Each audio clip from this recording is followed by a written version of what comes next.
O, aminin nyo, mga bagong gamit sa bahay, ang kasiyahan nating mga nanay, di ba? Kaya naman, for today's video, i-share ko sa inyo yung bagong budol ko. Last time, nakabili na ako ng cloth cabinet para sa lagayan ng damit ng mga bata. At this time naman, siguro pwede na akong bumili ng para sa akin. Para yung damitan ko naman yung magiging maayos. Last day nga mga langga, dumating na itong pinakahihintay ko na parcel. And syempre, every time naman na may dumating ako ng mga package, mga parcel, sobrang excited talaga akong buksan. And alam nyo ba, lahat ng checkout ko ay sinisigurado ko talaga yan na magagamit namin. So ayan, habang nag-unbox nga ako mga langga, palipat-lipat kami ng pwesto. Hindi ko alam kung saan ako mag-unbox. Dito sana kasi sobrang maliwanag. Kaso naman, hindi ako makakita sa sobrang silaw ng araw. Kaya yan, lumipat na lang din po kami dito sa loob ng bahay. Ang order pala natin for today's video mga langga ay itong stackable, ba yung tawag doon, or foldable na mga cabinet. Ito, pwede kang makabili ng tig-iisa. May choices ka din, pwedeng mag-additional ka ng gulong or hindi. Literal na foldable talaga itong mga langga. So kung palipat-lipat kayo ng bahay, ng boarding house, pwede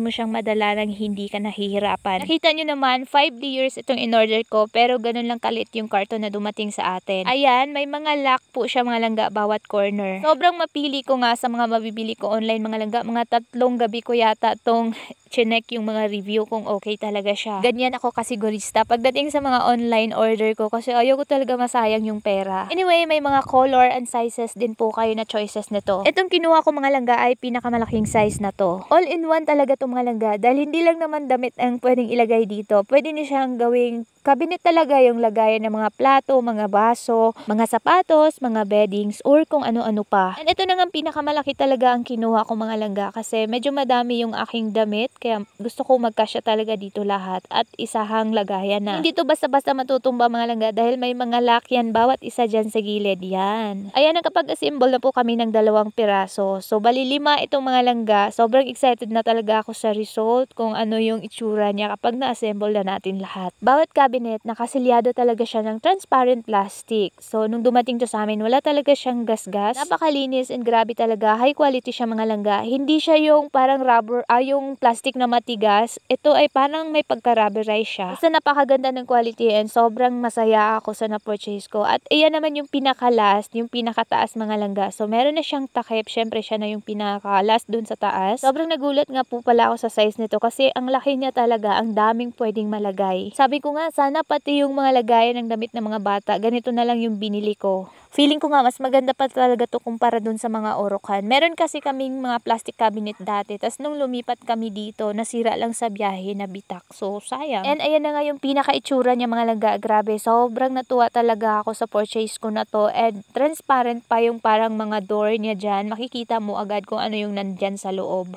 Naka-magnet din po pala yung door, kaya kusa siyang naglalak. After nga namin ma-assemble mga langga ay, kinuha ko na yung mga damit ko doon sa karton. Alam nyo ba, yung lagayan ng damit ko ay doon nakalagay sa lagayan ng margarine, which is yung binibenta para lagayan ng tubig or punduhanan ng tubig ba. Wala kasi kaming cabinet, kaya doon ko na lang talaga nilagay para hindi mapapasukan ng ipis. Lalo na yung mga bago kong damit, kasi yung mga ipis, diba, binubutasan nila ng maliliit yung mga damit, kaya sayang. Kaya doon ko na lang nilagay, wala akong choice. Yun yung pinakamura dati na nakuha or nabili ko. Last year, lagi talaga akong nagmamanifest na makakabili din ako ng mga cabinet para sa damit namin at hindi na nga kami magtitiis dito, doon sa karton. Ang hirap kasi maghalungkat nito mga langga pag may hinahanap ako na damit. Kailangan halungkatin ko talaga lahat. Ngayon, sobrang nakakaiyak lang sa tuwa na yung mga pinapangarap kong gamit dati ay unti-unti na naming naabot at napundar. Yan lang naman ang mai-share ko sa inyo for today's video mga langga. So kung nagustuhan niyo itong video na to, huwag kalimutan mag-follow and mag-share. And sa mga gusto ng link, ilagay ko sa comment section. Bye-bye!